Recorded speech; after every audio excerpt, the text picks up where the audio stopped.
currently in Henderson, Nevada. You can see Las Vegas in the distance over yonder. Right now, I am standing on the corner of Pancho Villa Drive and Vincenzo Lane. You can see over here, there's some home building going on along the mountainside right over here. Very, very expensive homes. And these people that buy these homes, they're paying a couple $1 million, I'm assuming, for these homes. And they think that they're in a nice neighborhood. They think that they've escaped the rat race that is going on over in front of your very eyes. But they don't know Las Vegas well enough to know that murders can happen everywhere. And one occurred right here where I'm walking at right now.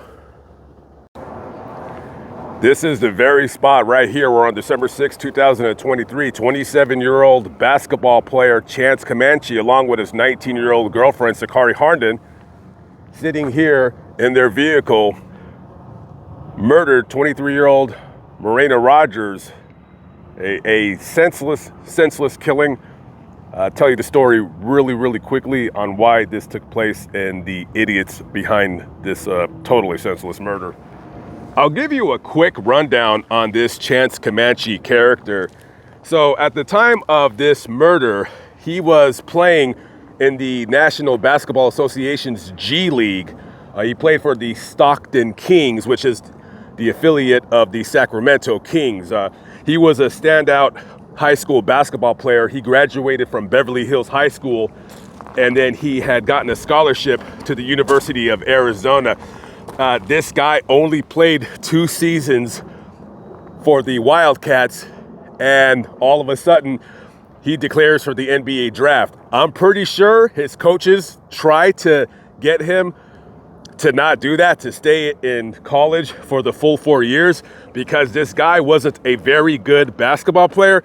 He did have the raw skills and talent, but he really wasn't a good player. I mean, for his sophomore season, he only averaged 6 points a game. So if you're averaging 6 points a game, I don't know why the hell you think that you're good enough to play in the NBA, but he does have size, he does have athleticism, so maybe, he had a bunch of stupid people around him getting in his ear saying that, oh man, you can make it in the NBA. And that's the first thing that he has done that has led me to believe that this guy he has no brain cells, he's just an idiot. So he does not get drafted. Now, once you file for the NBA draft, you can't return to college. That's it. So it's not like, if you go undrafted, you can say, okay, I'll just go back to school and play another year. No, you're done. So he had gotten signed with the Portland Trailblazers. He actually played in one NBA game, but they waived him later on. So this guy, Chance Comanche, 27 years old, and his girlfriend, Sakari Harden. Now, I don't know if this is a Pip and Ho thing or an actual boyfriend or girlfriend thing. I'm not really sure, but Sakari, who was friends with Morena, they were both prostitutes or sex workers, whatever you want to call it. And at the time, Morena lived over in Washington State, and she did have a regular job, as far as I know, I believe. She was a medical assistant, but she would come out here and make money having sex with guys, you know what I mean? And Sakari did it too. Now, these girls, they had a beef with each other. Not exactly 100% clear on all of their beefs, but there was 2 in particular that stood out. One is that they had a beef over some kind of a Rolex watch. I don't know if they had stole it from a trick or somebody had given it to them, but they were fighting over this expensive Rolex watch. And also, Sakari was really pissed off at Morena. And the reason why is because Morena was going around within their inner circle talking about how Sakari was cooperating with homicide detectives over back in Stockton, California, in relation to a double murder case involving her at the time boyfriend, Isua Satua, who goes by the rap name of EBK Little Evil. I think that's his name. Whatever name it is, it's stupid. EBK something. So, at the time, I guess Sakari's dating Chance. That is still not clear to me. I don't know.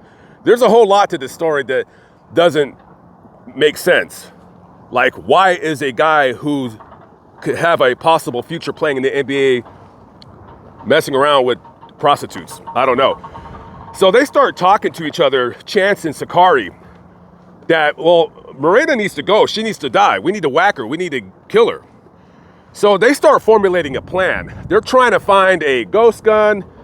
They're trying to hire somebody, pay them $3,000 to kill her. They can't find anybody to kill her.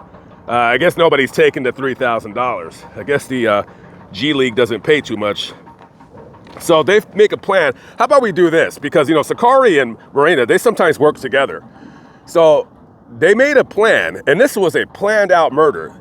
They said this: how about you pose as a trick and that you want to do a threesome, and then we'll do it in a car, and then we'll get her to a secluded location. This would be the secluded location right here. And then basically in so many text messages, Comanche just said that, you know, he basically just needed some kind of a rope or something like that, and then he could just sit in the back seat like how, quote unquote, the killers do in the movies. And then, you know, he said, I could even snap her neck, I could choke her or whatever. So on December 6th, 2023, I think they're in a Mercedes-Benz, and they get her in the front seat right over here, and they park right about here. So they're gonna do the sex act right where I'm standing at right now. So Miranda's in the front seat, Sakari's there, and then Chance is in the back seat. And they somehow get her to put these zip ties on because, you know, he supposedly likes it rough. He likes when they're tied up or whatever. And as soon as they tie up her hands, he takes an HDMI cord, wraps it around her neck, and starts choking her from the back seat. And Sakari jumps in, and then they both start choking her at the same time. And she is like thrashing and wilding out, and she's trying to get away from these people. She's trying to get out of this situation, but to no avail. This guy's a big, strong dude. So they choke her until she no longer moves. So they believe that they knew she was dead because they seen fluid coming out of her mouth. So they get out of the car, she's dead. They throw her body somewhere down right there in that little ditch ravine right there. Probably, I'm gonna guess, they dragged her body right until she was probably right in this ditch area. Right where I'm walking. I'm actually looking for any clues of any crime scene tape or anything along those lines. I don't see anything. I don't see much. But wherever they put her somewhere, I promise, somewhere right here. And then they didn't even dig a ditch or a grave or nothing like that. They placed rocks on top of her to hide her body, because, you know, you got houses right there, you got houses over there. Someone could just come out of their balcony and see a dead body right over here. So eventually somebody seen her body, might have been the next following morning, and eventually the cops got a hold of Sakari, and they got a hold of Chance. So back in Stockton, Chance is at the team's facility, and he's at practice. And the Stockton, California homicide detectives, they get a ring from the detectives out here in Henderson, and they say, yeah, we want to talk to this guy about a murder that occurred right behind me over here. So they get him into the office, and then they start talking, and this guy just confesses. That's it. He just confesses. Yeah, I did it. Oh, okay. Now, I'm sure they asked him why he did it, and who the hell knows what the reason was. I have no clue. This is what you call a totally senseless murder that makes absolutely no sense whatsoever. So currently at the recording of this video, Chance was in custody over in California, and he had waived his right for extradition back here to Nevada. So Sakari is sitting in jail. So is Chance. They're being both charged with first-degree murder. They're probably also, they might be charged with kidnapping. Don't quote me on that. There's not much to this case that I can see. the family of Marina is very, very devastated. I mean, to have a kid, like, you know, you try to get your kids to do the right thing and they're involved in sex work and stuff like that. And to have her killed over just stupid street thug bullcrap for absolutely no reason.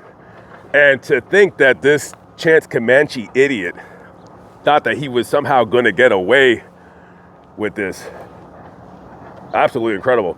Now that I'm thinking, I think that stupid rapper that's in jail in Stockton for the double murder, I might actually include him in Hip Hop Murders when I get out there. I think his name is EBK Little Evil or Little Devil. I don't know. Why do I even care? Why am I even thinking about it? I have no idea.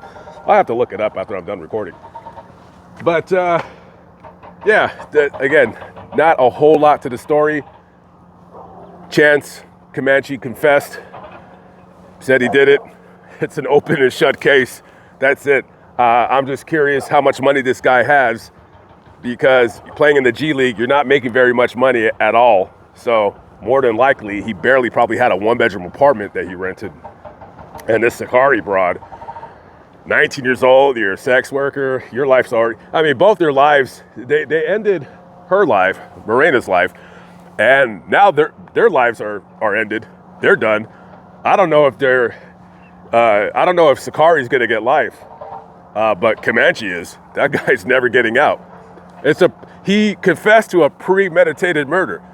And like I said earlier, this guy is an idiot. Like, you could just tell, no brain cells, low IQ type person. When I always talk about low IQ people, I talk about people like Chance Comanche, because he could have possibly had a successful NBA basketball career if he would have stayed in college for the full 4 years. He might have been drafted into the NBA, but he thought he was so good, and he's hanging around idiots and morons and buffoons and dweebs and geeks and all of that, hanging around with very, very stupid people. And they're telling him, and they're filling his head full of nonsense. And it just seems that those 2 years at the University of Arizona didn't teach him a whole lot. He probably wasn't learning a whole lot in class. He probably had his head somewhere else, you know? Stupid guy. What a moron. Well, anyway, so I'll keep you up to date on the story, and I'll let you know when they get sentenced, because it's an open and shut case. So, all right, guys, I'm gonna split. I'm out of here. It's gonna start raining here. Actually, started raining as I was recording. I will see you on the next video. Peace out.